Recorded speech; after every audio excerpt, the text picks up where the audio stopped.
자, 지난 시간까지 해서 이 통계량 중에서 우리가 정규 분포를 만들고 그거에 대해서 테스트하는 걸 해봤습니다. 일단 기술 통계량 요약만 했었죠. 그래서 다시 한번 그 과정을 잠깐 해보도록 하겠습니다. 지난 시간에 보면 개미 탭에서 평균 100에 여기서 보면 이제 지난 시간 하라고 했던 평균 100의 표준 편차 10자리를 여기는 이제 50, 100, 1000인데 지난 시간에 보니까 50을 하나를 더 넣었네요. 뭐 관계는 없으니까 이걸 넣고 나서 정규 분포에서 지금 데이터를 뽑는 거죠. 그러면 여기서 통계 계산해서 랜덤 데이터 추출해서 여기서 보면 이제 정규 분포에서 뽑는 과정이죠. 그래서 이름을 써놨으니까 5 저장열은 5, 그 다음에 평균 100 표준 편차 10자리 해서 확인하면 랜덤하게 뽑히겠죠. 여러분의 데이터하고 저의 데이터는 다를 수가 있어요. 당연히 랜덤하게 뽑았으니까. 그리고 여기서 같은 걸 반복하는 방식은 여기 있는 이 버튼 마지막 컨트롤 E, 마지막 드가 상자 편집. 컨트롤 E를 누르고 그 다음은 10개 그래서 지우고 더블 클릭해서 확인. 같이 컨트롤 E 해서 50개 10에서 확인. 그 다음에 100 하고 100개 확인, 1000개 이렇게 해서 지난 시간은 엑셀로 해서 다 이거 다 했었죠. 그죠?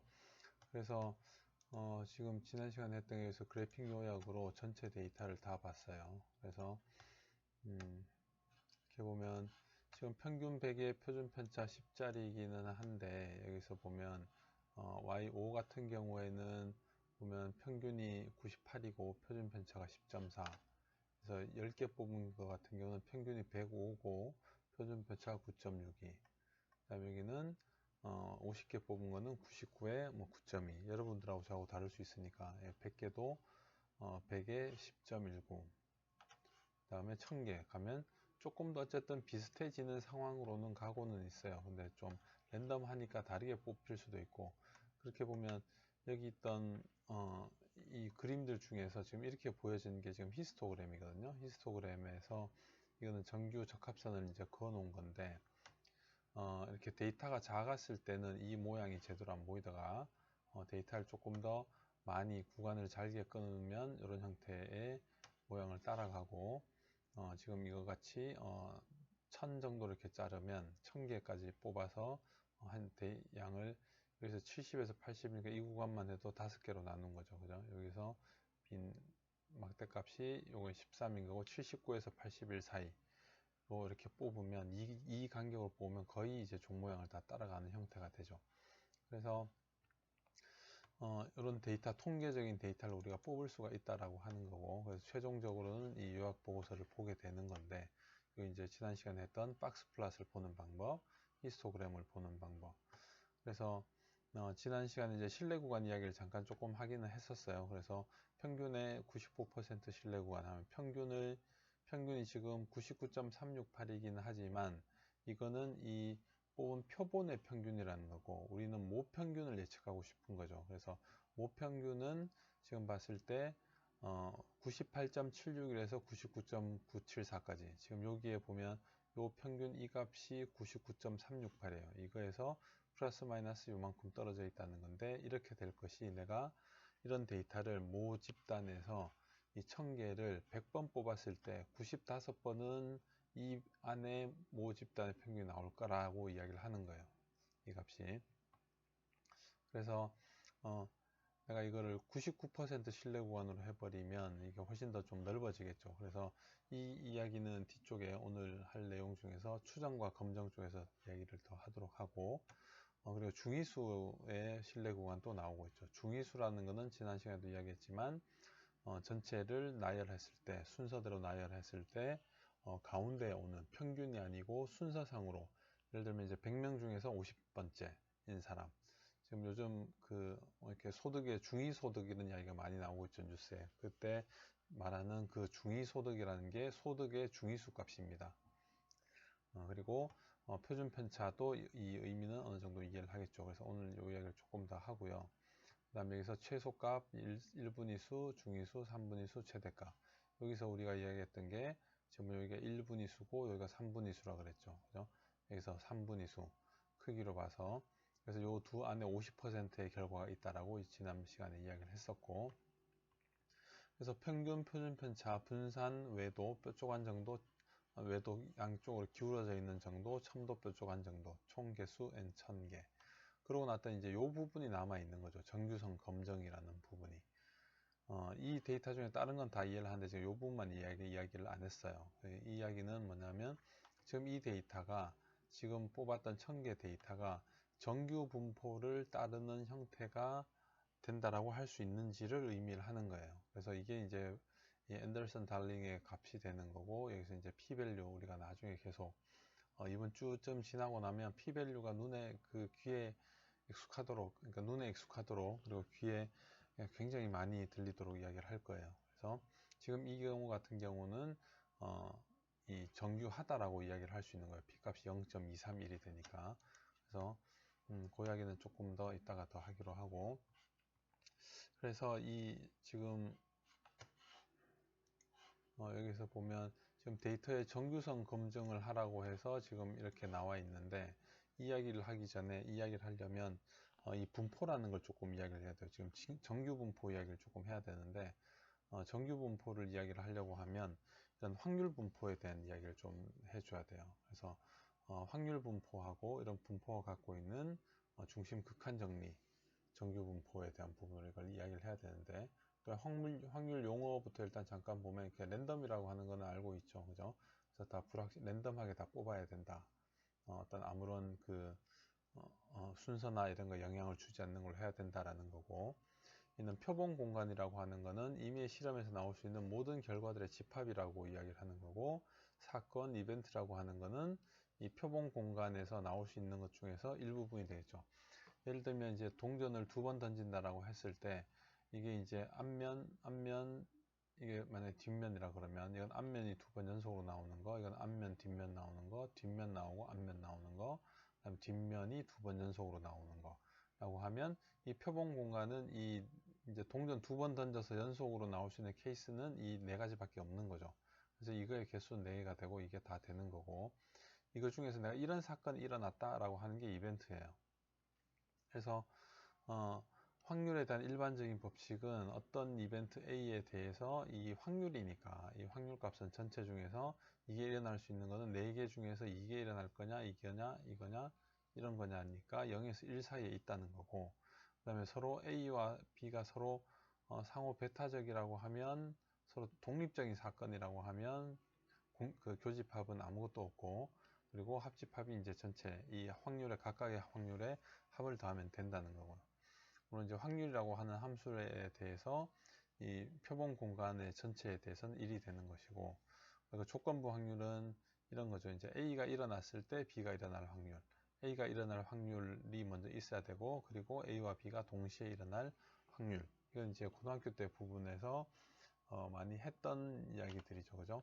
그래서 이런 것들에서부터 이제 확률 변수들의 우리가 기대값이라는 걸 뽑을 수가 있는데, 예를 들어서 이제 동전 2번 던진 경우, 아까 이 경우에 대해서 모든 확률은 각각 일어날 확률은 다 4분의 1이에요. 왜냐하면 동전이 첫 번째 앞면이 나올 확률 2분의 1, 그 다음에 또다시 앞면이 나올 확률 2분의 1 해서 곱하니까 4분의 1. 이 경우도 마찬가지라는 거죠. 그래서 모든 이벤트들이 일어날 수 있는 확률은 4분의 1인데, 그래서 만약 확률 변수 x라는 걸 잡아서 동전의 앞면의 숫자라고 하면, 앞면의 숫자가 없는 경우는, 앞면 숫자가 하나도 없는 경우는 4분의 1, 이 한 경우밖에 없겠죠.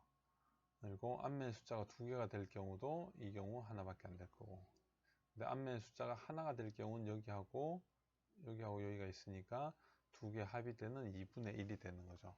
그래서 이제 이것을 이 기대값으로 이제 볼 수가 있는데, 그래서 이런 확률 분포 x의 이 분포 함수 또는 확률 밀도 함수를 통해서 이렇게 계산을 하면 우리가 이런 이 전체적인 분포 함수라는 것을 만들 수가 있어요. 이렇게 해서 이런 확률 분포 중에서 확률 분포를 갖는 것 중에서 아까 이 경우도 마찬가지로 이렇게 동전을 이렇게 무수하게 많이 던지다 보면 많이 던지면서 그 개수를 보면 가운데 이렇게 나올 확률들이 많고 이쪽으로 와서 확률이 작아지는 거예요. 이쪽이 높고 이런 식으로 나오는 거죠. 그래서 자연적으로 계속 하다 보면 어느 정도의 모양이 쌓일 수가 있는데 그렇게 쌓인 것 중에서 하나가 이제 정규 분포라는 게 있어요. 그래서 노멀 디스트리뷰션이고 이 쉽게는 이렇게 구슬들을 쭉 놓고 위에서 막 떨어뜨리면 가운데로 몰려들어올 확률이 높고 나머지 부분이 떨어지는 거죠. 그래서 확률을 이제 표시를 해둔 거예요. 그래서 밑에 아래쪽 이거의 이런 면적 부분들이 이제 확률이 되는 거고, 근데 이제 정규 분포라고 하는 거는 특징으로 보면 평균하고 표준 편차만 알면 돼요. 그래서 이 값이 평균 값이 되고 이 그래프들을 보면 이렇게 내려오다가 이렇게 돌아가는 경우 모양으로 생기는데 여기 있는 변곡점까지의 거리가 표준 편차예요. 이게 이제 표준 편차예요. 표준 편차 변곡점까지.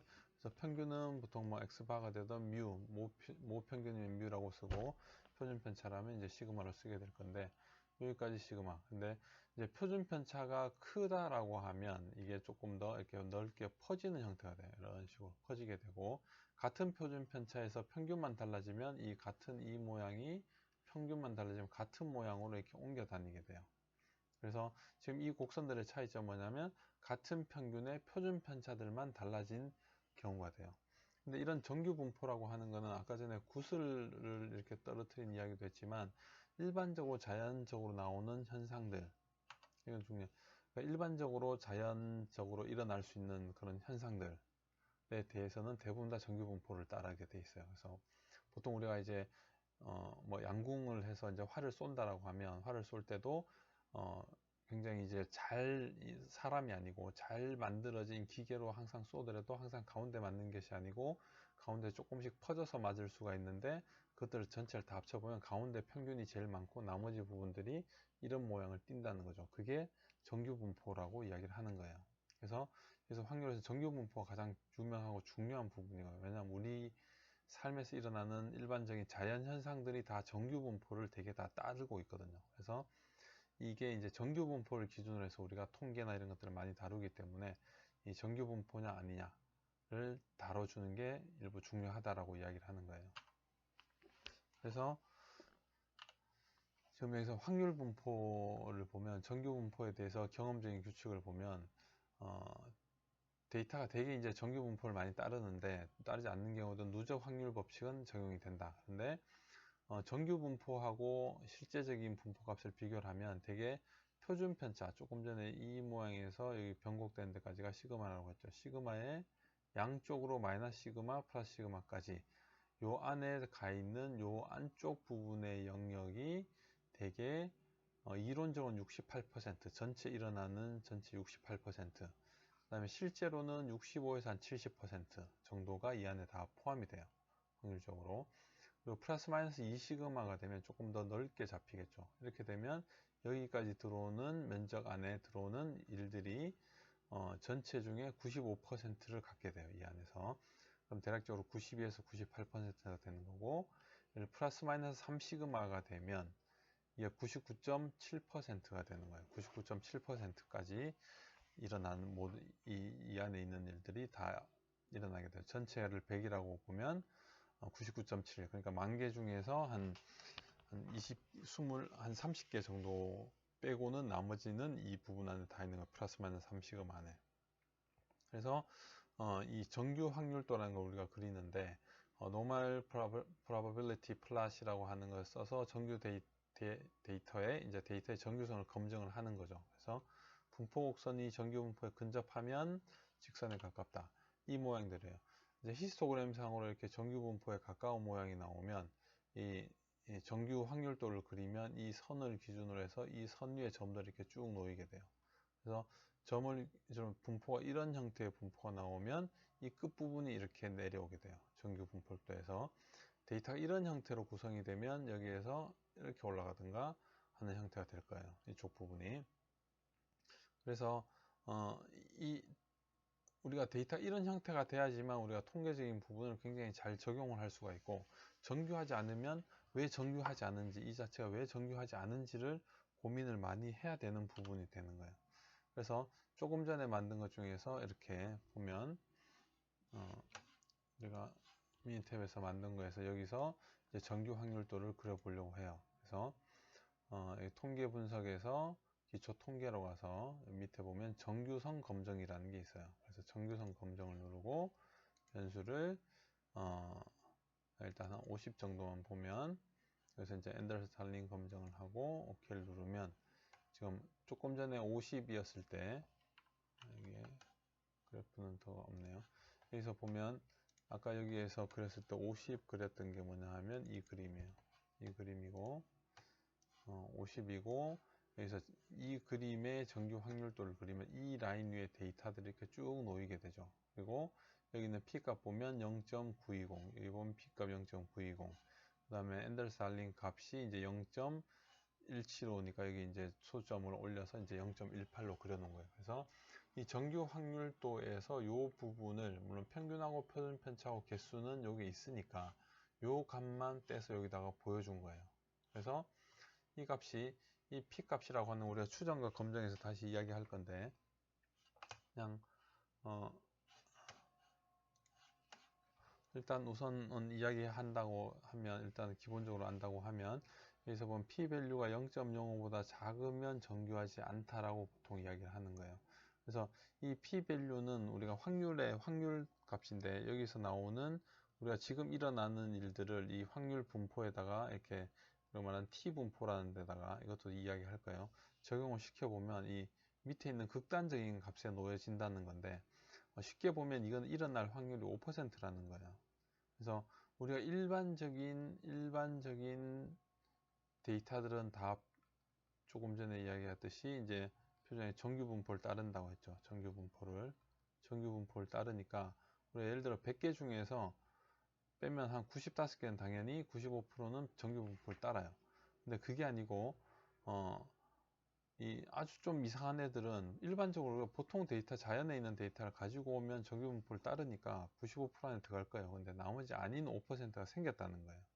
그래서 이 값을 보면 지금 그 값이, 지금 너가 했는 게, 지금 그린 이 데이터는 보면 35.2% 정도 안에 들어가는 거야. 100개 중에서 35개 정도는 당연히 그럴 수가 있는 거야 라는 이야기를 하는 거예요. 그래서 이 값이 만약에 0.05보다 작다라고 하면 정규하지 않을 확률이 높다라고 이야기를 하는 거죠. 그것도 이제 검추정에서 나오는 건데, 그래서 그렇게 보면 조금 전에 봤듯이 보면, 여기서 5개만 했을 때 0.263이죠. 여기서는 0.392, 여기는 0.920, 0.944 많을수록 여기서 이제 P값이, 이 값이 더 클수록, 크게 P값이 커질수록 훨씬 더 정교하게 보이는 거예요. 여기서는 보면 이런 값들이 문제가 되는 거예요. 극단적인 값들 때문에 이제 값이 줄어들게 보이는 거예요. 밖으로 튀어나가는 값들 때문에. 그래서 여러분들이 뽑은 랜덤 중에 랜덤하게 뽑았으니까 여러분들은 이 P값이 작게 나왔을 수도 있을 거예요. 그러면 그거는 정규하지 않다라고 이야기를 하는 거예요. 그래서 이 부분은 이따가 다시 가설 검정에서 다시 이야기를 해줄게요. 그래서 통계에서 이런 이 좀 중요한 부분이 있는데, 중요한 정리가 있는데, 확률 분포에서 중심 극한 정리라고 하는 거예요. 이제 센트럴 리밋 테어럼이라고 하는 건데, 어떤 알려지지 않는 표본 분포에서부터 뽑은 표본들의 평균이 근사적으로 정규 분포를 따른다라는 거예요. 우리가 이 안에 이런 분포인지 뭐 다른 분포인지 모르겠어요. 이렇게 모르는데 이거 사이에 평균은 이렇게 있을 거예요. 어쨌든 간에 이게 이제 모집단이 되는 거고, 모집단의 평균이 있는 거죠. 근데 여기에서 우리가 표본을 뽑아요. 표본을 랜덤하게 막 뽑아요. 하나 뽑아서 평균을 내보면 이건 이제 X바라고 우리가 부르는 애가 되는데, 결국 이제 표본의 평균이 되는 거죠. 표본 평균이 되는 건데, 그럼 이거 우리가 랜덤하게 뽑았다라고 하면 이 데이터는 이렇게 쭉 뽑았기 때문에 이거하고 어쨌든 관련이 있는 형태의 값이 될 거예요. 그 다음에 또 다른 데서 이렇게 랜덤하게 쭉 뽑아서 다시 X바를 또 뽑아요. 그래서 첫 번째, 두 번째, 이거 세 번째, 이렇게 네 번째 이렇게 쭉 뽑으면 이 값들은 뭐냐 하면 정규 분포를 따른다는 거예요. 이 값들은 당연히 그럴 수 있겠죠. 당연히 이 어떤 분포든 간에 어떤 분을 랜덤하게 뽑았다라고 하면 그거의 평균을 구하면 이 전체 평균에 비슷한 형태가 나올 것이고, 그 평균들이 어떻게 보면 뽑으면 뽑을수록 그 평균 쪽에서 많이 뽑히겠죠. 어쨌든 간에 전체 이런 모양을 보면 내가 이런 어떤 아무런 분포긴 한데 이게 평균값이 어쨌든 있다라고 하면 내가 여기에서 데이터를 랜덤하게 막 계속 뽑으면 이 평균에 그 데이터들의 평균들은 이거에 근사하게 자꾸 이렇게 뽑힐 가능성이 높죠. 그렇게 해서 이 뽑은 표본들의 평균이 정규 분포를 따르게 되는 거고, 그러면 이 안에 뽑았을 때의 개수도 있겠네요. 그죠? 이거는 내가 만약에 뭐 3개씩 뽑았을 수도 있고 5개, 뭐 10개씩 뽑아서 다 똑같이 이렇게 뽑았을 수도 있을 거예요. 그러면 이게 이 하나에 뽑는 개수가 올라갈수록 당연히 훨씬 더 정확하게 따라가겠죠. 당연히 3개를 뽑게 되면 이렇게 3개를 뽑거나 이렇게 3개를 뽑는 거하고 평균이 달라질 수 있는데 10개면 조금 더 근사하게 될 거라는 거예요.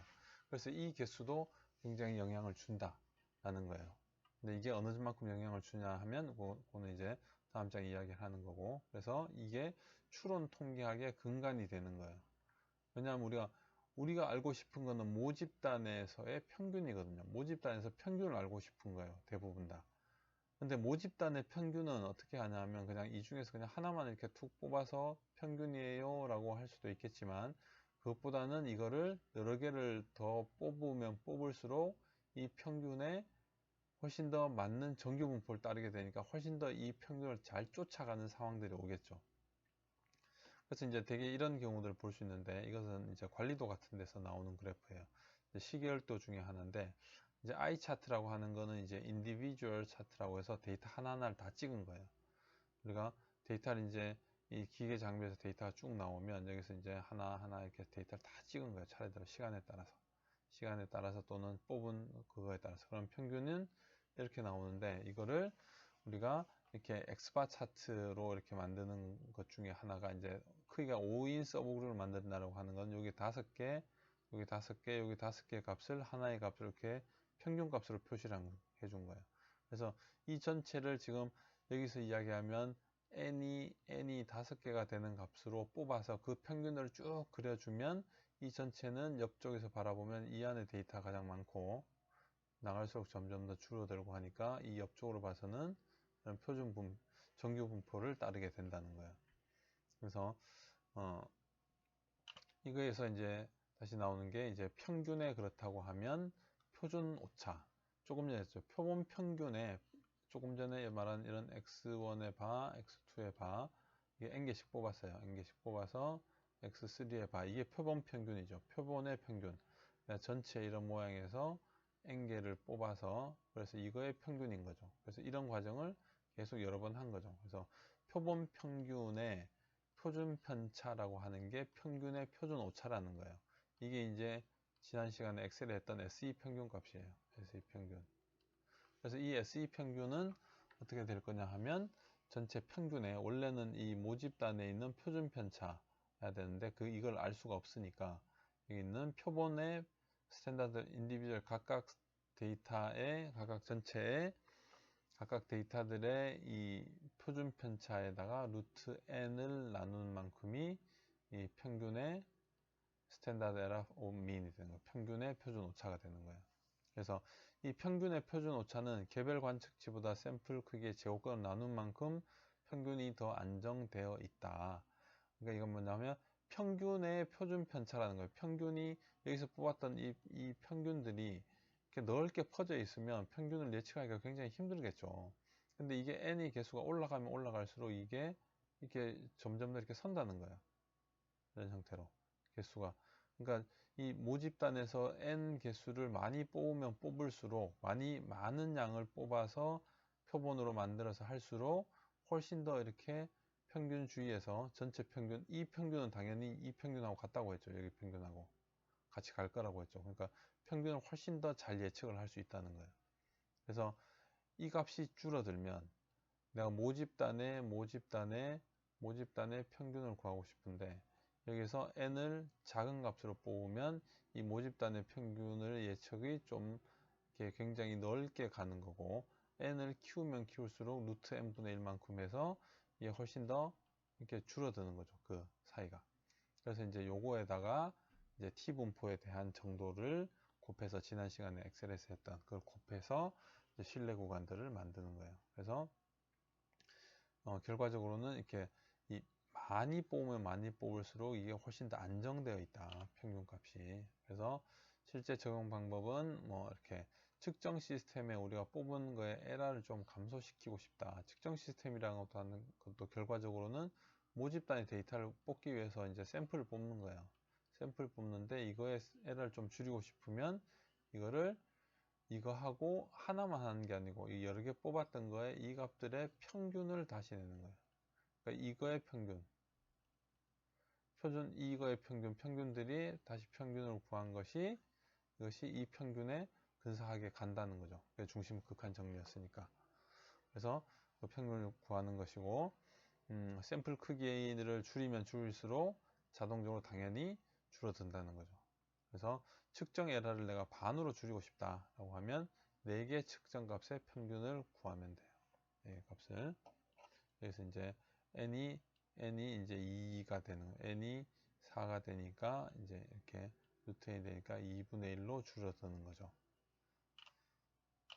이렇게 보고 그 다음에 이제 보통 쓰는 말이 이제 자유도라는 것이 있는데 자유도가 이제 통계량이 n개의 샘플로 되어 있다라고 하면 자유스럽게 변동시킬 수 있는 표본의 개수 n이면 우리가 여기서 샘플 보면 그러니까 이제 이 평균 같은 경우에는 이 전체 n개가 되기 때문에 n개의 자유도 그래서 n으로 나누는 형태가 되는 거고 표본 분산 또는 불편 분산이라고 이야기를 하는데 이거는 이제 자유도를 하나를 뺀 만큼의 개수가 있어요. 그래서 자유도는 보통 우리가 시편 개수에서 보통은 하나 빼는 정도 시편 개수 하나를 빼는 정도 그래서 샘플의 개수 또는 시편 이 샘플 개수의 하나 정도를 빼서 그거를 자유도라고 보통 이야기를 해요. 그래서 뭐 이런 경우도 이제 또 다른 의미 이제 예를 들어서 구슬을 뽑는다고 칩시다. 구슬을 뽑을 때 구슬에 내가 안에 여기다 이제 흰색 구슬하고 검은색 구슬이 딱 두 가지 색만 들어있어요. 모르는 게 여기서 내가 뽑으면 이때 안에 들어갈 수 있는 건 n은 2지만 나올 수 있는 자유도는 하나밖에 없는 거예요. 그래서 이때는 n이 1이 되는 이런 형태. 이게 하나가 더 있으면 이제 세 개 중에서 내가 뽑아지는 거 하나를 두고 나머지 하나 독립적으로 이제 갈 수 있는 개수를 이야기하니까 3개가 되면 n이 보통 2가 되는 거예요. 그럴 때 이제 자유도를 쓰는 거고 그렇죠. 당연히 이제 흰색만 있으면 흰색만 나오니까 자유도가 0인 거예요. 더 이상 다르게 이제 자유롭게 변할 수 있는 게 없잖아요. 흰색만 있을 때는 당연히 하나밖에 안 나오니까 자유도가 0. 이거하고 이거니까 나올 수 있는 게 흰색 또는 검정색이니까 자유도가 하나. 그렇게 이제 보는 거죠. 그리고 다음 이제 상관계수에 대해서 조금 이야기할 건데 상관계수에서는 이거는 두 데이터 사이의 관계를 표시라는 거예요. 지금 이 이야기가 지금 나오는 것은 다음 이야기할 이 통계 분석 실무 로드맵 때문에 이야기를 하는 건데 통계 분석 자체를 이제 어떻게 가져가야 되느냐를 볼 거예요.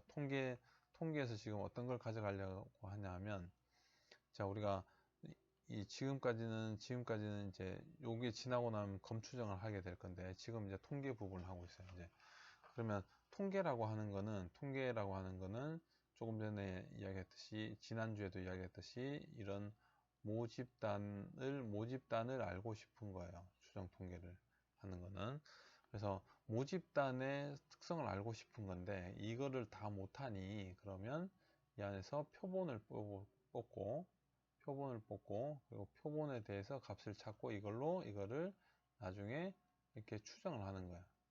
추정을 하는데 이런 걸 하려면 이 표본을 뽑고 나면 당연히 데이터가 나오니까 데이터에 대해서 통계적인 처리를 조금 해야 된다는 거예요. 통계적인 처리를 하는데 조금 전에 이야기했듯이 이제 그러니까 여기서 봤던 정규한지 정규하지 않는지 그래서 정규 분포가 중요하고 정규 분포가 이제 우리가 알고 싶은 게 이런 모집단의 값들이니까 이 값들은 표본으로 뽑으면 표본의 평균들은 정규 분포를 따르고 그 전체 평균이 모집단이 평균이 된다라고 했으니 평균을 구할 수 있는 추정 근거가 되고, 그래서 이제 추론 통계학이라고 이야기를 하는 거고, 그거는 개수가 커질수록 당연히 그 오차가 줄어든다 라는 이야기를 하는 거고, 그에 대해서 이제 몇 개를 뽑느냐에 대한 자유도를 이야기를 한 거고, 그럼 이제 데이터들을 봤을 때 데이터 이렇게 두 세트를 이렇게 뽑을 수도 있어요. 두 세트가 나올 수도 있어요. 동일 집단에서 뽑으면 큰 문제가 아닌데, 다른 집단에서 이렇게 뽑았다라고 하면, 이런 두 데이터를 봤다라고 하면, 두 데이터에서 이 두 데이터의 관계가 어떤지를 알고 싶은 거예요. 그래서 이 한쪽 데이터하고 한쪽 데이터를 축으로 이렇게 X축과 Y축으로 바꾸는 거죠. 이쪽에 X고 Y축을 놓고 점을 쭉 찍는데, 점들이 만약에 이렇게 나왔어요. 예를 들어서 이렇게 나왔으면, 우리가 그 눈으로 보기에도 이런 모양을 띄니까 이거는 이 데이터하고 이 데이터가 관계가 있네, 관계가 있겠다라고 이야기를 하는 거예요. 근데 양의 기울기를 가지고 있으니까 그러면 양의 상관관계를 갖겠네 이야기하는 거고, 이런 데이터를 봤는데 데이터 이런 식으로 쭉 나와요. 데이터들이. 그러면 이렇게 보니까 이것은 음의 상관관계가 있겠구나 라고 이야기를 하는 거고, 그 다음에 상관관계 없는 경우는 이렇게 봐서 이렇게 찍힌 거예요. 전체적으로. 이제 이렇게 찍혀도 상관관계가 없는 거예요. 그러면 이런 형태의 값이 나오겠죠. x가 어떤 값을 갖더라도 y가 어떤 값을 가질지 알 수 없는 거예요. 그럼 x와 y가 상관관계가 없는 거죠. 서로 독립적일 수 있다는 거예요. 이렇게 되면 0에 가까운 값이 나와요. 그래서 수식은 이렇게 나오는데 마이너스 1에서 1까지 값이 나오고, 이것은 우리가 미니탭에서는 바로 계산 클릭을 통해서 할 수가 있어요. 자, 그래서 우리가 전체적으로 일단 통계 분석 실무에 대해서 통계를 하기 위해서 분석 로드맵을 이런 식으로 가져갈 거라는 이야기를 할 거예요. 앞으로도 여러분들이 이 과정은 지금 보면 번호가 1, 2, 3, 4, 5 이렇게 돼 있어요. 이렇게 돼 있을 때 여러분들이 처음에 이 과정은 이 5가지는 묻지 말고 무조건 따라 하는 거예요. 데이터를 보면 여러분들이 이렇게 데이터를 받으면 이 과정이 이제 묻지마 5단계예요. 묻지마 5단계라고 해서 1, 2, 3, 4, 5 과정은 무조건 따라 하도록 하는 거예요. 그래서 일단 데이터를 받으면 미니탭을 열고 데이터를 받아가지고 옵니다. 데이터를 받아가지고 와서 이게 쌍으로 돼 있는 데이터냐 아니냐를 구분을 해요. 자, 여기서 우리가 했던 강의 데이터 중에서 예를 들면 지금 여기에 보면 이렇게 재료 A, 재료 B라고 해서 이렇게 두 개의 데이터가 있다. 지난번에 맥박 봤던 거 있죠. 맥박 여기서 봤던 맥박 데이터 있었죠. 그죠? 이렇게 그러면 이제 했던 이 데이터를 가지고 한번 해봅시다. 맥박 데이터를 여기까지 해서 Shift 잡고 복사를 한 다음에 미니탭에서 이제 새로운 워크시트를 열고 붙이면 지난번에 했던 맥박 데이터가 되겠죠. 그죠? 그래서 지금 이렇게 되면 자, 데이터를 받았어요. 여기서 보면 데이터를 받았죠. 데이터를 엑셀에서부터 미니탭으로 임포트를 했어요. 임포트를 했는데 여기 봤더니 자, 쌍으로 만들어진 데이터냐. 이건 지금 이 데이터하고 서로 개수가 똑같아요. 개수가 똑같이 이렇게 돼 있으면 이거는 쌍으로 돼 있는 데이터예요. 그럼 쌍으로 돼 있는 데이터면 yes가 되니까, 그러면 그래프에서 산점도를 그리시오 라고 이야기를 하는 거예요. 자, 산점도는 여기서 보면 그래프에서 첫 번째 있는 게 산점도예요. 산점도를 클릭하고 일단 단순 확인한 다음에 x와 y 어떻게 그릴래 라고 이야기하는 거예요. 그래서 y에다가는 맥박 2, x에다가는 맥박 1 더블 클릭 하고 확인 하면 자, 데이터가 이렇게 나왔어요. 이야기는 지금 맥박 1하고 맥박 2를 같이 서로 세트로 그린 거죠. 78, 78, 68, 68, 72, 68을 이렇게 그렸더니 이 경우는 우리가 보기에도 이런 형태의 모양이 보이죠. 이건 지금 보면 지난번에 이야기했던 요 전 슬라이드에서 이야기했던 양의 상관관계를 갖는 거예요. 누가 봐도 이렇게 그린 이유는 이 데이터를 이렇게 숫자로만 보면 익숙하지가 않아요. 숫자로만 보면 도대체 무슨 이야기가 나오는지 알 수가 없어요. 이거를 그래프를 이렇게 보여주면 쉽게 눈으로 확인 가능하다는 거죠. 밑에 이게 훨씬 잘해준다는 거고. 그래서 보면 이런 관계가 있으니까 이건 상관관계가 있겠다. 이 두 개는 뭔가 관계가 있을 거야 라는 것을 알게 되는 거죠. 뭔가 관계가 있어요. 이 데이터 사이에는. 그게 훨씬 중요한 거. 우리가 통계 분석을 할 때는 데이터 사이에 관계가 있는 걸 알게 되면 힘들게 통계 분석을 안 해도 되죠. 그 데이터가 어떤 상황인지를 알 수 있으니까. 어쨌든 그렇게 됐고, 그렇다고 하면 지금 여기 있듯이 그래프에서 지금 보면 그래서 산점도를 그리는 거예요. 그래서 모든 쌍으로 되어 있는 데이터에 대해서 x든 y든 x끼리든 y끼리든 그러니까 이런 데이터가 훨씬 더 많다고 했을 때 여기서 보면 지난 시간에 이야기했던 키 몸무게까지만 이렇게 다시 가지고 올까요? 키 몸무게까지 지난 시간에 한번 보여줬었죠. 3점들을 여기에서 다시 이 데이터까지 있다라고 하면, 자 이렇게 하면 데이터인데 지금 개수가 다 똑같잖아요. 이러면 지금 여기서 보면 쌍으로 만들어진 데이터예요. 이렇게 네 가지. 그러면 이 네 가지에 대해서 다 산점도를 그리는 거예요. 그래서 통계 분석 여기 그래프에서 산점도, 여기에서 맥박2, 맥박1 해서 하고, 이제 맥박1 기준으로 가니까 키 맥박1, 무게 맥박1, 그 다음에 맥박2가 x로 가야 되니까 키 맥박2, 무게 맥박2, 그 다음에 무게 맥박, 무게 키. 이렇게 하면 6가지 이 쌍으로 그릴 수가 있죠. 그래서 이렇게 해서 오케이를 해서 그리면 여기서 보면 이제 맥박1 대 맥박2의 그림, 키 대 맥박의 그림. 이거는 지금 키하고 맥박1은 별 관계가 안 보이죠. 이렇게 둥그렇게 보이잖아요. 그러니까 맥박이 어디를 가더라도 키가 얼마가 될 건지 예측을 할 수가 없는 거죠. 그럼 여기도 보면 맥박1하고 무게를 보면 여기도 이렇게 돼 있으니까 관계없는 것 같고, 키하고 맥박2도 그런 관계, 무게하고 맥박도. 그런데 무게하고 키는 관련이 있겠죠. 당연히 어느 정도. 그래서 이런 모양으로 보이는 거예요. 그래서 한 번에 이 전체를 다 보려면 그래프에서 여기 보면 산점도 행렬로 가서 단순 확인한 다음에 쭉 긁어서 선택 해서 확인. 나중에 보여줄 때는 이게 조금 더 편할 수 있죠. 그래서 이렇게 보면 조금 전에 이 그림은 우리가 데이터 하나하나 분석을 하는 거예요. 우리가 데이터를 받았을 때 그게 어떤 건지 모르니까 그를 알게 하는 게 굉장히 중요하거든요. 그래서 여기서는 전체를 한눈에 볼 때 이렇게 보면 이거는 관련이 있겠구나. 이것도 관련이 있겠구나. 나머지들은 별로 상관이 없겠네. 라고 하면 맥박1, 맥박2 키와 무게가 상관이 있구나 라는 걸 알 수가 있게 되는 거죠. 그래서 산점도를 그렸고, 그 다음에 이제 아까 이야기했던 상관 분석이 나와요. 그러면 조금 전에 여기 관련이 있다라고 생각을 했잖아요. 그러면 이게 얼마나 관련이 있을까 라는 거를 정량적으로 봐야 된다는 거죠. 그래서 여기서 보면 기초 통계에서 여기 보면 상관 분석이 있어요. 상관 분석을 한 다음에 전체를 다 잡고 선택. 그 다음에 산점도 행렬은 지금 나올 거니까 여기서 같이 포함되게 나왔네요.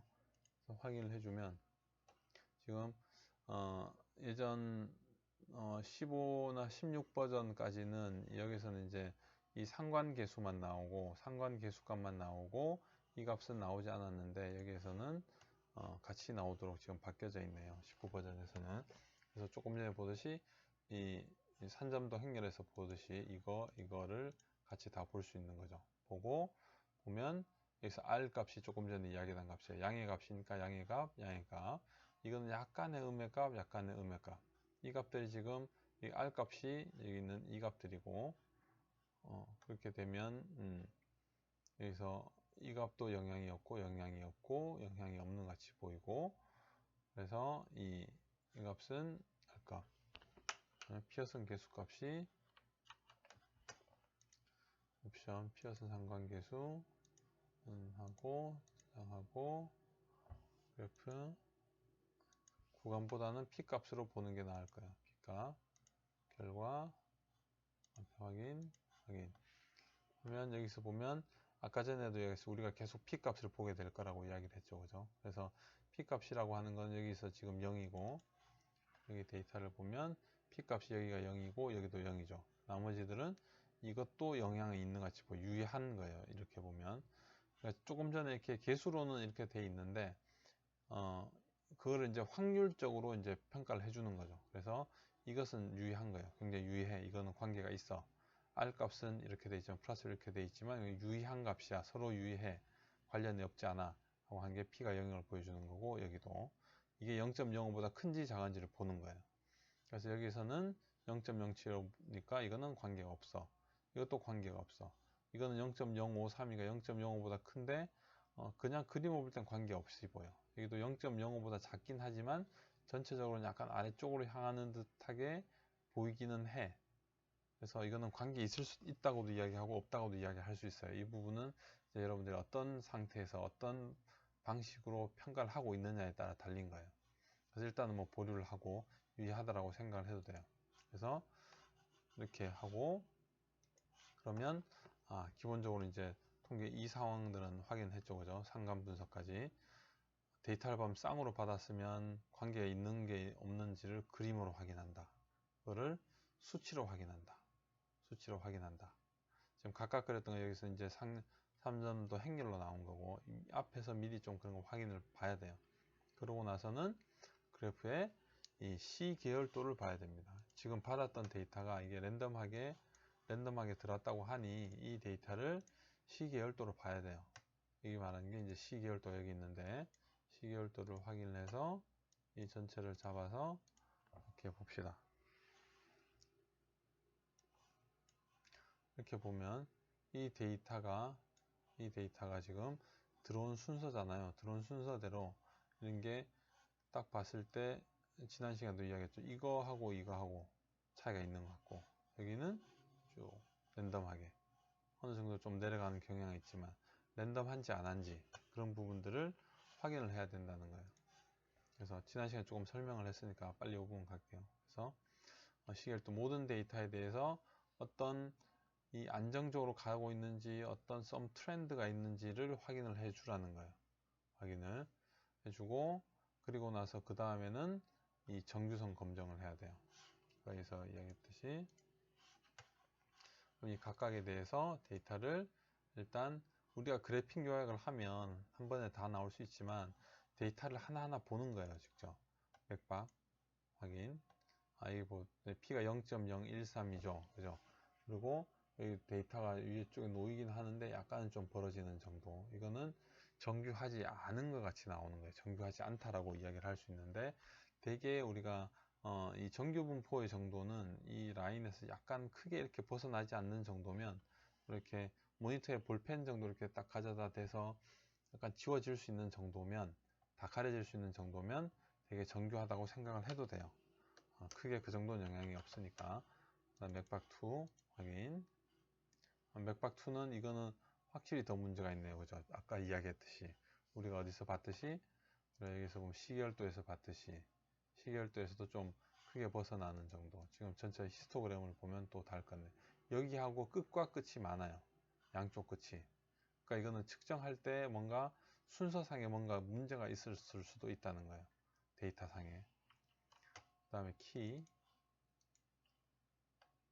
키도 지금 0.05죠. 이거는 예를 들면 키를 너무 극단적인 쪽 사람을 뽑았거나 이거는 이제 히스토그램과 같이 보면 되겠죠.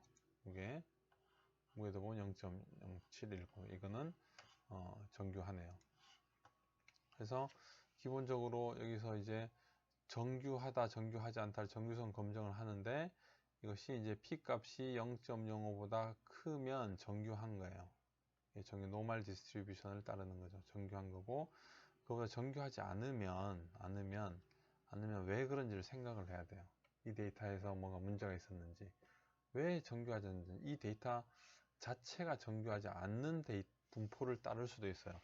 예를 들어서 이제 아까 했던 것 중에서 이런 제곱 같은 경우를 따르는 경우 분산 같은 경우는 정규 분포를 따르지 않거든요. 분산 같은 경우는 양의 값만 존재하니까 이런 형태의 분포 우리가 F 분포 또는 카이 제곱 분포를 따르는 형태가 될 건데 그럴 경우는 분포 자체가 다르니까 그럴 수 있다라는 거고 또 하나는 이제 트림드 데이터 뒤쪽에 뭐 소수점 밑에 이렇게 자리들이 있는데 밑에 이제 잘라 버리는 거죠. 예를 들어서 1.159, 1.232고 1.5이고 하는데 이걸 뚝 잘라서 그냥 버리고 다 1이야 라고 해버리면 이런 것들이 이제 트림돼서 잘라버려서 만든 문제들인데, 그런 데이터들인지 아니면 개수가 너무 작은 건지 아니면 어떤 특별한 이유들이 있어서 언스테이블하게 나타나고 있는지 아니면 기계 장비 자체가 고장이 나서 완전히 좀 이상한 데이터를 나타내고 있는 건지 뭐 이런 것들을 좀 따져봐야 되는 거예요. 그리고 그 다음에는 이제 이 박스코드 트랜스포메이션을 통해서 뭐 다른 형태의 반응을 보든지 그렇게 해야 되는데, 우리가 이 부분은 이제 나중에 다루고, 나중에 이 부분 지금 우리가 다룰 정도의 문제는 아닌 것 같고요. 일단 정규한 정도 내에서 그러면 기술 통계량을 표시를 해주자. 그래서 조금 전에 여기서 제가 이제 볼 때 이 정도 선이면 괜찮아, 이 정도면, 이런 것들은 그럼 맥박 툴 측정할 때 뭐가 문제가 있었나, 데이터를 어떻게 잘못 뽑았나 라는 걸 고민을 해야 된다는 거죠. 그래서 일단 그래픽 요약에서 이 값을 선택하고 확인을 해서 보면 이제 이 히스토그램까지 보면, 조금 전에 보면 여기서 이제 요 값들이 다 나오니까 여기서 보면 약간의 치우친 정도, 여기 보면 이렇게 극단적으로 이렇게 튀어나가는 것, 이쪽도 약간 이쪽 한쪽으로 이렇게 많이 가 있는 정도, 여기 보면 첨도 자체가 이렇게 첨도 자체가 나와 있죠. 한쪽 편이 기울어져 있는 거예요.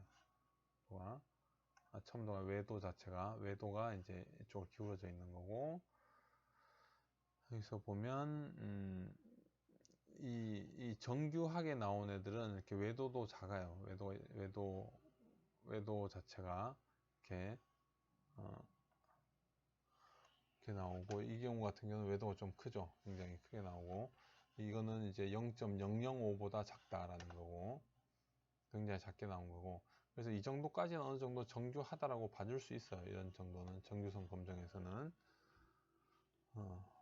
이렇게 돼서 이렇게 되면 이제 여기까지 봐서 이제 통계 데이터를 확인하고, 여기서 이제 통계 데이터를 확인하고, 이렇게 해서 이제 나머지 이제 엑셀에서 정리하듯이 우리가 이런 데이터를 정리를 하는 거예요. 그렇게 하면 기본적으로 통계 분석을 할 수 있는 그 과정 준비가 되는 거예요. 이렇게.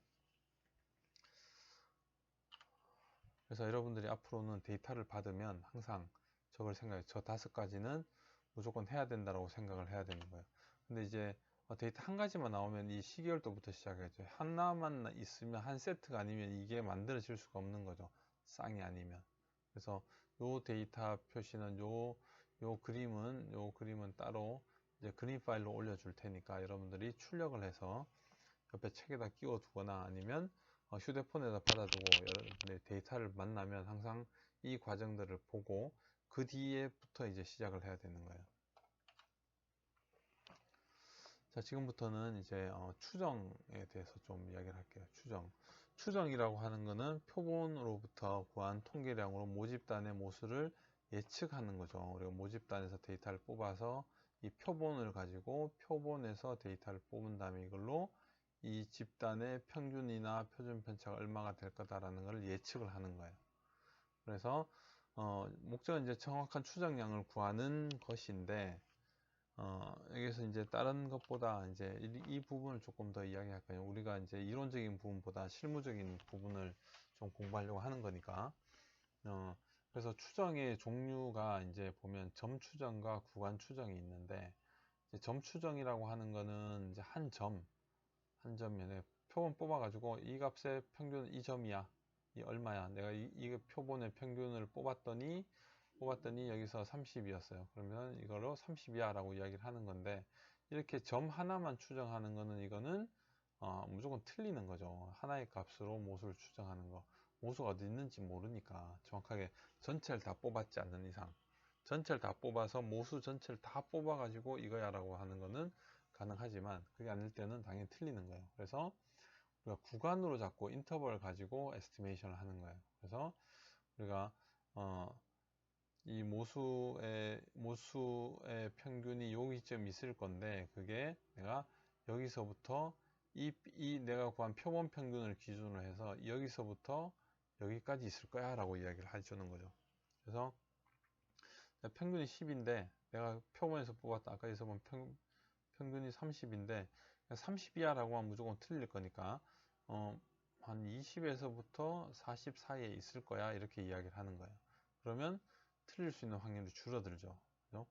이렇게 해서 예를 들면 자 10에서부터 50에 있을 거야. 20에서부터 40에 있는 거하고 10에서 50에 있는 거하고 어느 게 더 정확할까요? 틀리지 않을 확률이 더 높을까요? 당연히 얘를 넓게 해놓으면 틀리지 않을 확률이 더 줄어들죠. 당연히 맞을 확률이 더 많아요. 30인데 아니야 나는 0에서부터 60까지 있을 거야 라고 하면 100% 맞을 수 있을 거예요. 대략 거의 100% 없으니까 99% 정도 맞출 수 있을 거예요. 그래서 이 구간이 넓으면 넓을수록 신뢰 수준이 높아지는 거죠. 그래서 내가 90% 정도 확신하건대 라고 하면 좀 더 좁혀서 말할 수 있는 거예요. 왜냐하면 10% 틀려도 되니까 내가. 그래서 25에서부터 35까지 있을 거야. 신뢰 수준 90%라고 이야기하면 이 정도 사이에 있긴 한데 틀린다는 거죠. 틀릴 확률은 10%가 있다는 거죠. 그래서 대략적으로 우리가 보통 많이 쓰는 건 95%예요. 10번 중에 100번 중에 5번 틀릴 수 있어. 하지만 여기에서부터 여기 사이에 있을 거야 라고 해서 구간으로 추정을 하는 거거든요. 그래서 이 퍼센트라고 했던 것이 이제 신뢰 수준이라고 이야기하는 거고, 여기서부터 여기까지라고 이야기하는 것을 우리가 신뢰 구간에서 confidence interval이라고 해서 보통 CI로 많이 씁니다. 그래서 신뢰 수준은 우리가 요즘 선거 기간이고 이러면 굉장히 많이 나오죠. 이제 설문조사한 다음에 신뢰 수준 얼마에 표본 오차가 표본 오차 신뢰 수준 얼마고 신뢰 구간은 얼마입니다 라고 이야기하는 게 이런 의미들을 이야기하는 거예요. 그래서 이 값에 이게 플러스 마이너스 얼마 사이에 있어요 라고 이야기를 하는 거고, 이거를 이 구간에 대해서 예측을 하는 게 내가 95%를 많이 써서 이야기를 하는 거예요. 그래서 모수의 신뢰 구간은 CI는 보통 이제 이 통계값에다가 스탠다드 데비에이션에다가 K를 플러스 마이너스로 한 값인데, 평균 같은 경우에는 이제 T 분포, 지난 시간에 엑셀에서 T 분포에 대한 이야기를 했었죠. 뽑는 방법을 했을 거예요. 인버스로 해서 뽑았던 거, 확률에 대해서. 그래서 T 하고 여기는 SE 평균 값을 썼죠. 그죠? 표본 평균의 오차인 거죠. 표본 평균의 오차. 하고 했던 거, 여기서 이야기했던 중심 정리해서 이야기했던 표본 평균의 표준 오차, 표본 평균의 표준 편차 이야기했던 부분이 되겠고, 그래서 이게 T 분포를 따른다라고 생각하기 때문에 평균은 T 분포를 따른다고 생각해요. 여기서 T 분포는 우리가 이야기했던 정규 분포에서 이 샘플의 개수, 자유도에 따라서 이게 올라가면 자유도가 커지면 이렇게 서고, 자유도가 떨어지면 개수가 떨어지면 이렇게 내려가는 그런 함수인 거예요. 그래서 표본 정규 분포에다가 이 자유도까지 포함을 해서 T 분포를 만든 거예요. 그래서 K가 T 함수가 돼서 이렇게 되고, 이 값은 이제 구해줄 수가 있고, 이 개수 몇 개를 뽑았냐에 대한 부분이죠. 그래서 이 T 값은 앞에 있는 여기 있는 이걸 쓰는 거예요. 그래서 샘플 개수에 따라서 95% 신뢰 구간일 때 T가 아주 많으면 그래서 대개 1.96을 많이 쓰죠. 그래서 이렇게 생각을 하면 되고요. 이거는 이론적인 거고, 우리는 다 미니탭에서 뽑으면 되니까. 표준 편차 같은 경우에는 이제 F 분포 또는 카이 자승 분포에서 기본적으로 쓰기 때문에 이런 형태가 될 건데, 우리는 이런 식보다는 이제 실제 적용하는 문제로 좀 접근을 다시 해봅시다. 그래서 추정에 대한 얘기를 잠깐 했었고요. 그래서 검증을 해야 되는데, 우리가 검정이라고 하는 것은 이 모집단에 대한 가설을 설정하고 이 가설의 성립 여부를 표본의 데이터로 판단해서 통계적인 결정을 내릴 거예요. 우리는 앞으로 다 통계적인 결정을 내릴 거예요. 그래서 현실적인 문제가 있어요. 현실적인 문제가 있으면 이걸 통계적인 문제로 바꾸고 통계적인 해결책으로 가져가서 현실적인 해결책으로 적용을 한다라는 건데, 검정에서는 우리가 가설을 세워야 되는데, 가설에 대한 검증과 이런 부분들은 약간 좀 이 이야기들을 좀 쉽게 좀 풀면 그러니까 예를 들어서 이런 이야기를 해볼게요. 회사에서 술 회사에서 술을 만들고 있는 회사에서 감별사를 좀 구하고 싶어요. 감별사를. 이 감별사를 구하는데 어떤 사람이 예를 들어서 A사 또는 B사의 제품을 맛으로 감별사가 있다면 맛을 정말 잘 구분하겠죠. 그래서 이 구분할 수 있는 사람이 있다라고 합시다. 사람이. 그래서 이 사람은 이제 취직을 시키려고 하는 거예요. 어쨌든 보면. 그런데 보통 사람들은 이 사실을 믿지 못해요. 보통 술을 구분이 안 가니까. 구분이 안 간다는 거죠. 일반적으로는 구분이 안 가는 거예요. 일반적으로 구분 안 가는데, 그래서 일반적으로는 구분 못 한다고 생각을 하는 거죠. 술의 맛을. 그러면 이제 우리가 어떤 생각을 할 거냐 하면, 기본적으로 사람들은 구분하지 못해. 사람들은 보통 구분하지 못해. 구분이 안 돼. 라는 거하고, 그 다음에 또 다른 생각은 사람들은 구분할 수 있어. 라는 거하고, 이렇게 두 가지를 우리가 생각을 할 수가 있는데, 이 중에서 이제 어떤 게 메인이 주가 될 거냐, 또는 그걸 이제 생각을 할 때 첫 가설로 보는 거는, 자, 버리는 것을 기준으로, 버리는 자체로 의미 있는, 우리가 이게 항상 이 자체가 없어질 거를 기대를 하는 거예요. 없어질 걸 기대하면서 만든 가설인데, 예를 들어서 A인지 B인지 구분할 수 없는 거는 구분 못하는 한 가지 경우밖에 없어요. 근데 A인지 B인지 구분할 수 있는 거는 100% 구분하든지 90% 구분하든지 80% 구분하는 건지 애매해요. 판별이 다양해요. 그러니까 여기 있는 이 경우를 하려면 이건 케이스가 여러 가지예요. 케이스가 많아요. 이 경우는. 근데 이 경우는 케이스가 하나밖에 없어요. 못한다는 건 하나밖에 없으니까. 그래서 이 없다라는 거 하는 거를 이거를 가장, 그러니까 이거는 하나라도 틀리면 틀려버리니까 이거를 버릴 거라고 생각을 하고, 버리는 게 당연하다라고 생각하고, 버리는 것을 가정하고 가설로 만드는 거예요.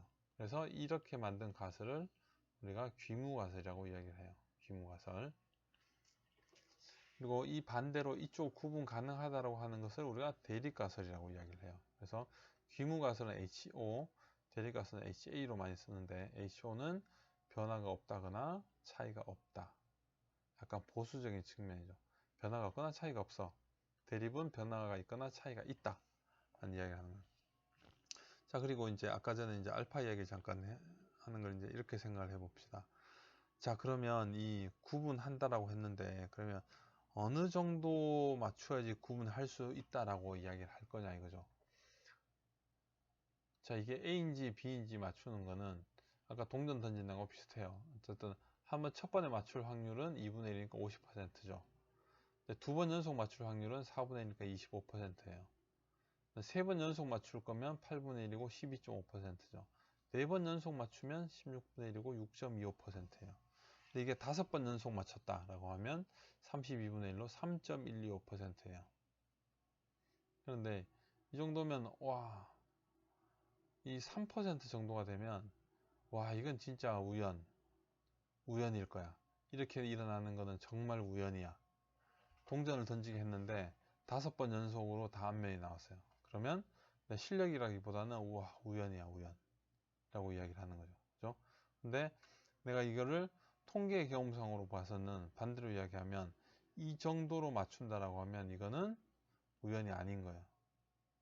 내가 정말 실력이 있다고 하면 일반적으로는 이 정도면 우연인 거예요. 우연히. 정말 안 나오는 케이스가 나온 건데 내가 정말로 이걸 구분할 수 있는 사람이야 라고 하면 이건 우연이 아닌 거죠. 이런 경우가 나오더라도.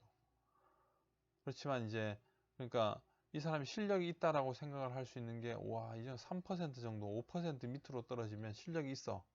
그래서 5% 이하면 실력이 있어라고 내가 인정을 하는 거예요.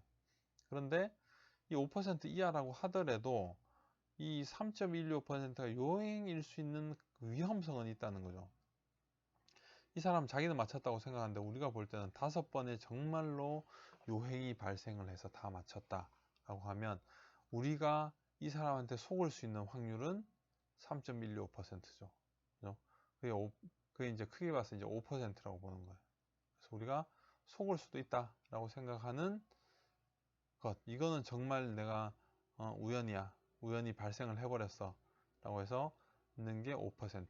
그래서 이런 경우에는 귀무가설, 구분 못한다고 했던 것을 이제 우리가 아니구나, 이 사람이 구분할 수 있구나라고 이야기해서 구분 못한다고 했던 가설을, 즉 귀무 가설을 버릴 수 있는 형태. 버렸을 때 생기는 문제는 우연히 나올 수 있는 그걸 5%로 이제 잡겠다는 거죠. 그래서 이 5%를 우리가 알파 위험률 또는 유의 수준 P라고 해서 이 기준값을 확률로는 0.05를 쓰는 거예요. 그래서 이거 구한 P 값이 0.05보다 작으면 그러면 우연 또는 기무가설을 버려야 돼. 이건 뭔가 특별한 게 있는 거야.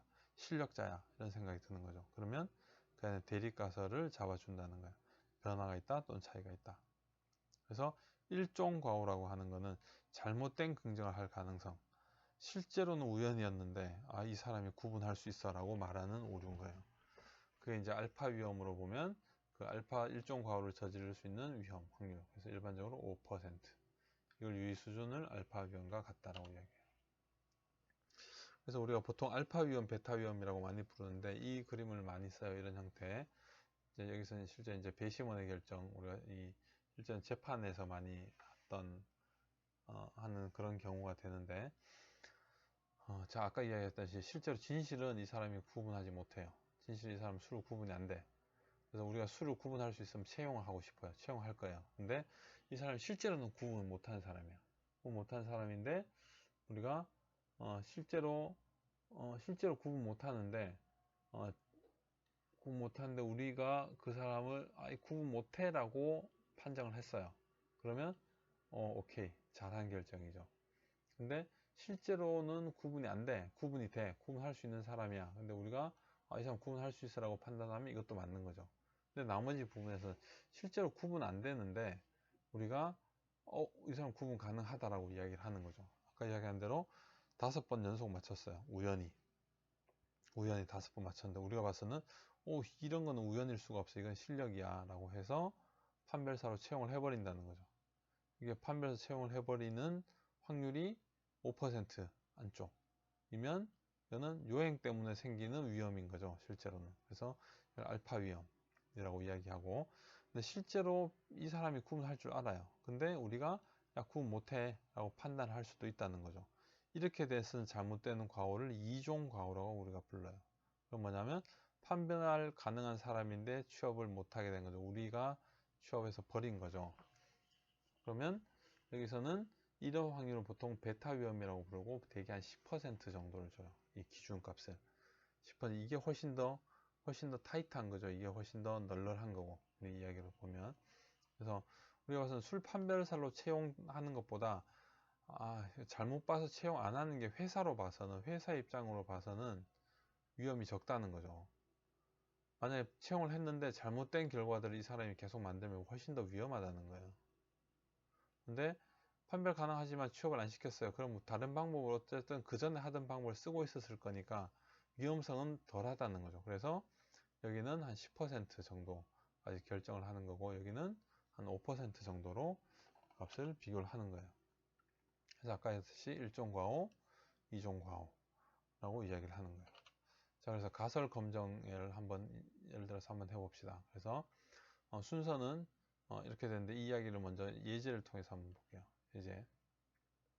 자, 표준 편차를 할 때 모평균의 검정이다 라고 이야기하는데, 자, 어떤 한국 조명 QA 측정실에서 이제 품질 측정을 하는 부분이죠.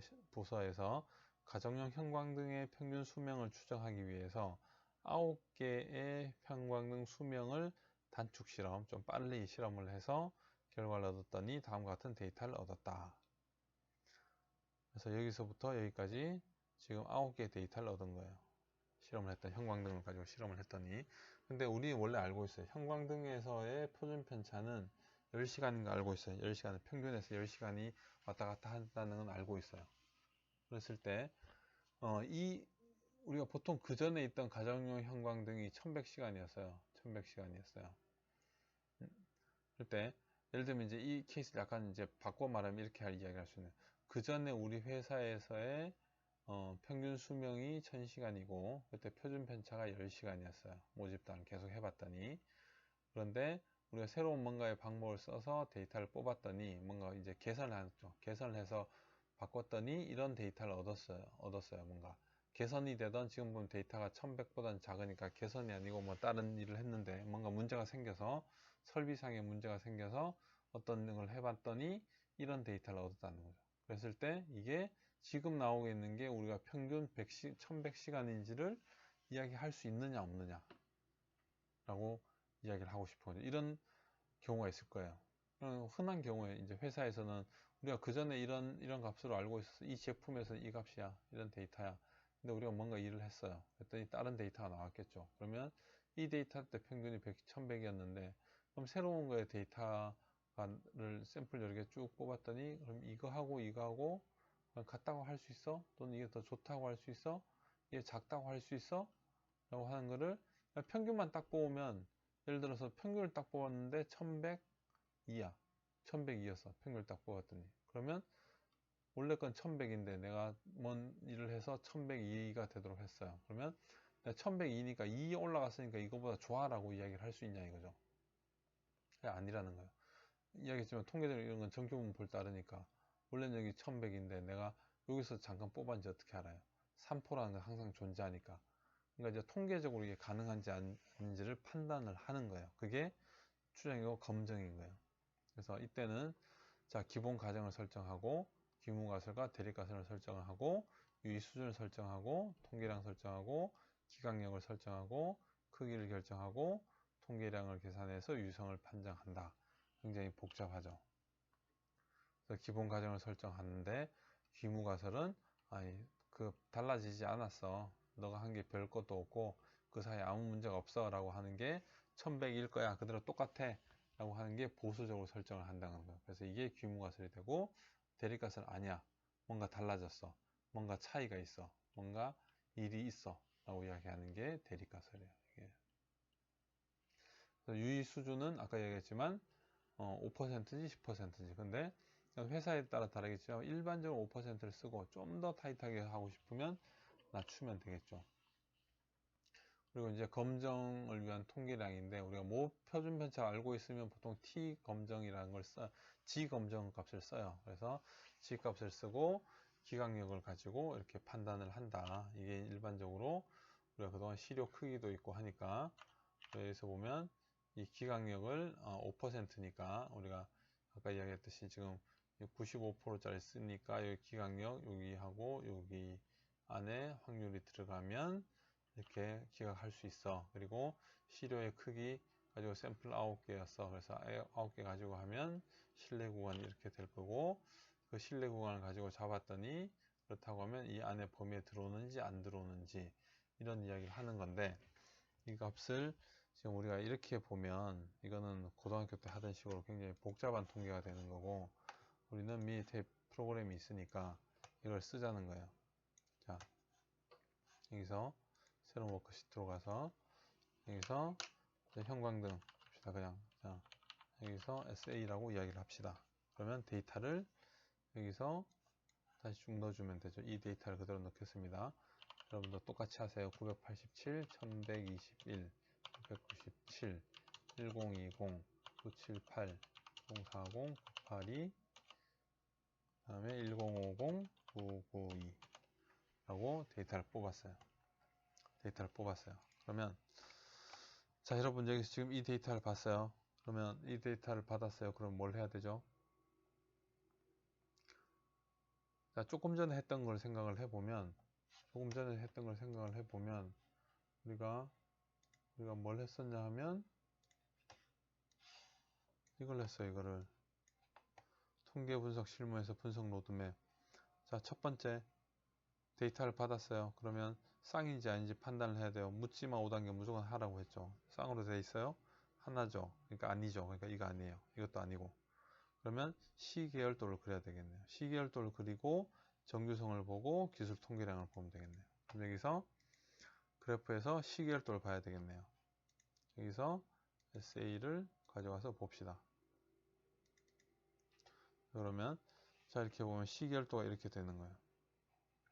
지금은 낮다가 올라갔다 오르락내리락 그리죠. 그러니까 랜덤한 게 보이는 거예요. 지금 이들은 문제가 없어요. 만약에 데이터가 다르게 정렬돼서 이거 나오고 이거 이렇게 나와버리면 그때는 문제가 있는 거예요.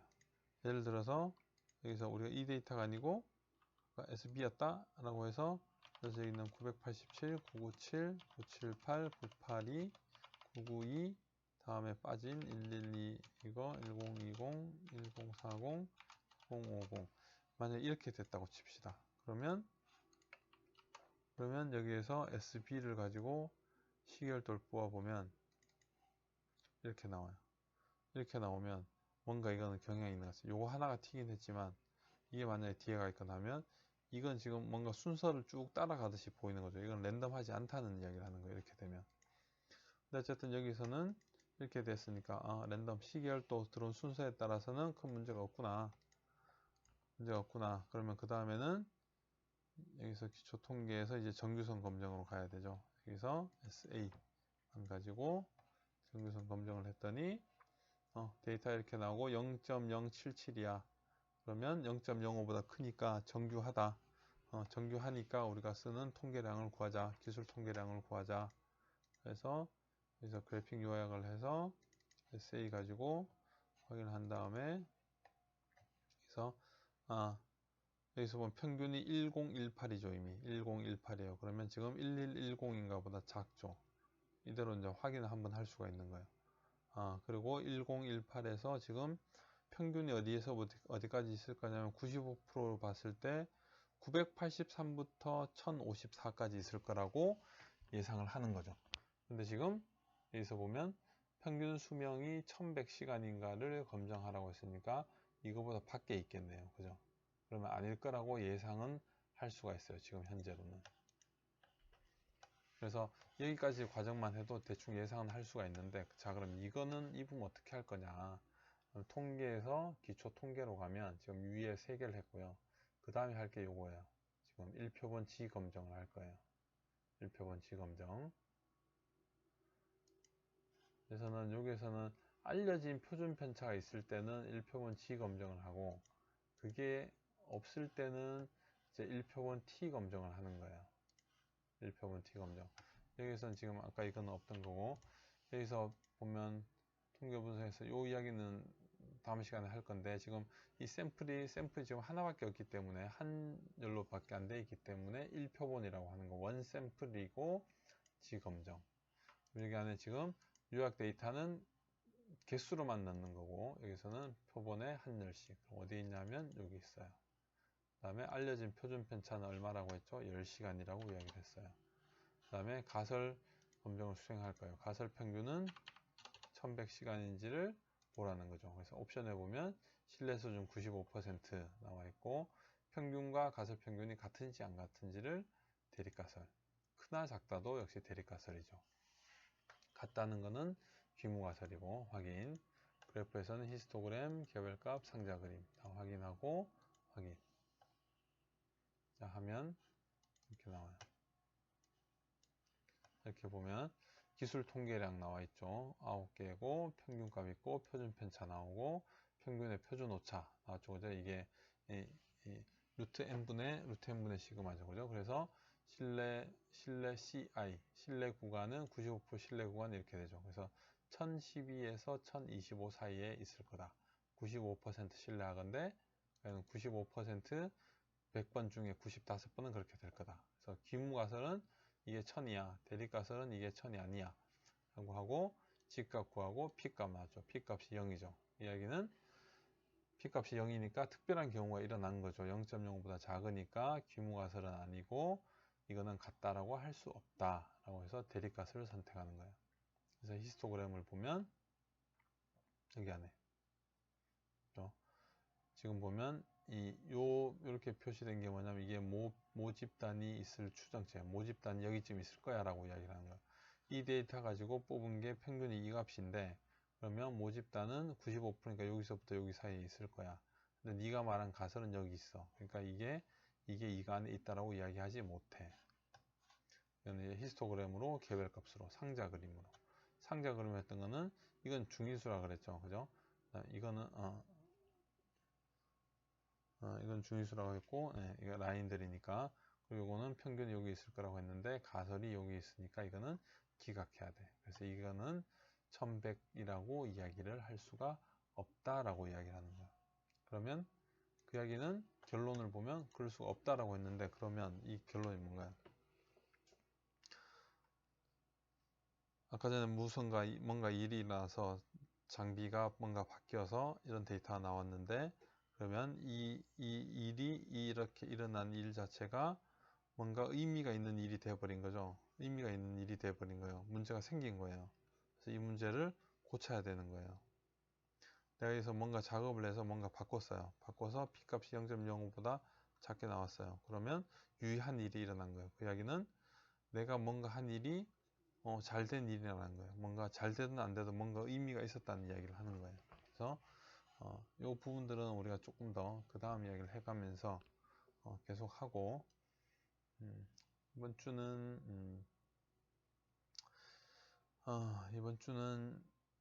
뒤쪽 부분 많지 않으니까 어쨌든 이번 주는 여기까지 하고요. 검정에 대한 가설들은 보고, 그리고 여러분들이 이번 주 숙제는 여러분들이 뽑았던 지난번 시간에 뽑았던 이 y 데이터를 뽑았죠, 그죠? 5에서부터 이렇게 y 1000까지 뽑았을 텐데, 이 y 1000까지의 이 데이터에 대해서 각각에 대해서 이 평균이 100이라고 할 수 있는지를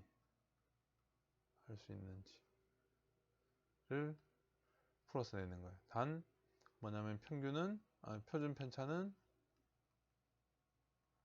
편차는 10이라고 알려져 있어요. 표준 편차는 10이라고 알려져 있는데, 각각의 이 데이터를 가지고 각각의 평균이 이 100이라고 할 수 있는지 없는지를 구해보고, 그거를 이렇게 엑셀에다가 넣어서 이제 제출하면 돼요.